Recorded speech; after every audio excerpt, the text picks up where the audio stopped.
काँग्रेसचे नेते राहुल गांधी पुणे दौऱ्यावर येणार आहे आणि या ठिकाणी छात्रवृत्त घेऊन हा कार्यक्रम आयोजित केलेला आहे. काय सांगाल या संदर्भामध्ये?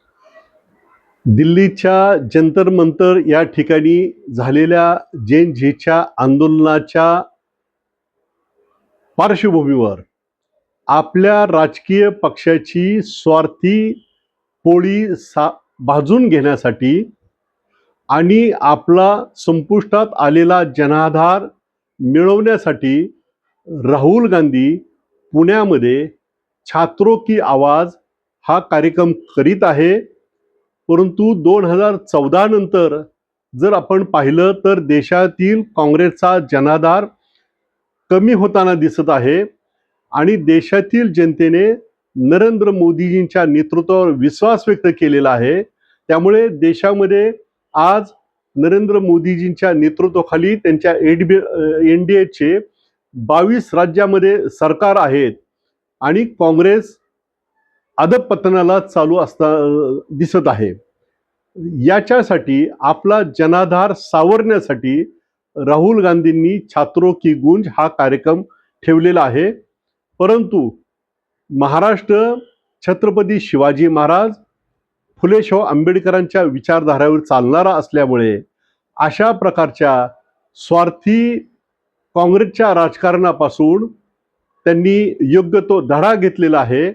त्यामुळे राहुल गांधींच्या छात्रों की गूंज या कार्यक्रमाला काहीही परिणाम महाराष्ट्राच्या राजकारणावर आणि देशाच्या राजकारणावर होणार नाही. सतत राहुल गांधी देशभर दौरा करत असताना भारतीय संविधान धोक्यात आहे, लोकशाही धोक्यात आहे असा नारा देत असतात. पुण्यात येऊन देखील तेच म्हणणार आहेत का ती? काय सांगायचं? खरे तर राहुल गांधींना संविधानावर बोलण्याचा नैतिक अधिकार नाही. कारण हा देश संविधानानुसार चालला पाहिजे, संविधानाचा सन्मान राखला गेला पाहिजे.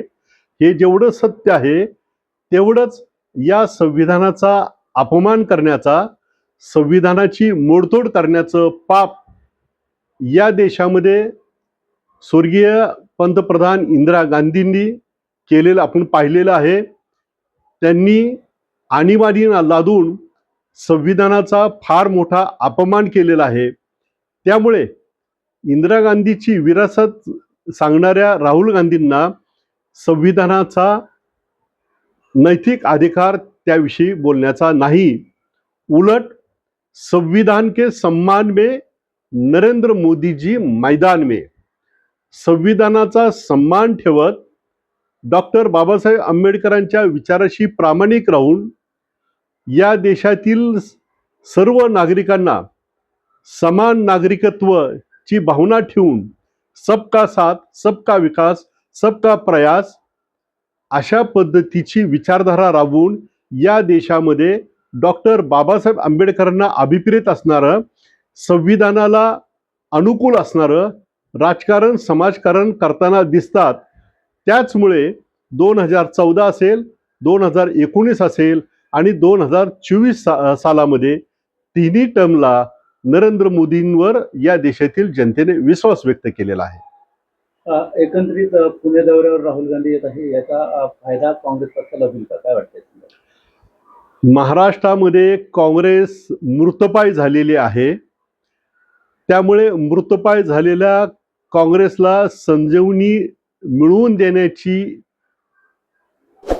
ऐपत, अवकात आणि ताकद ही आज तर राहुल गांधी जवळ नाही. महाराष्ट्रामध्ये एकनाथ शिंदे गटाची शिवसेना, अजितदादा पवार यांच्या नेतृत्वाखाली NCP आणि भारतीय जनता पार्टी यांचं एकत्रित सरकार मजबूतीने काम करत आहेत.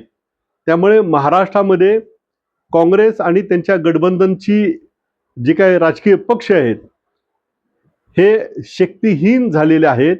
अशा परिस्थितीमध्ये राहुल गांधीच्या छात्रों की गूंज या कार्यक्रमाचा त्यांना लाभ अजिबात होणार नाही.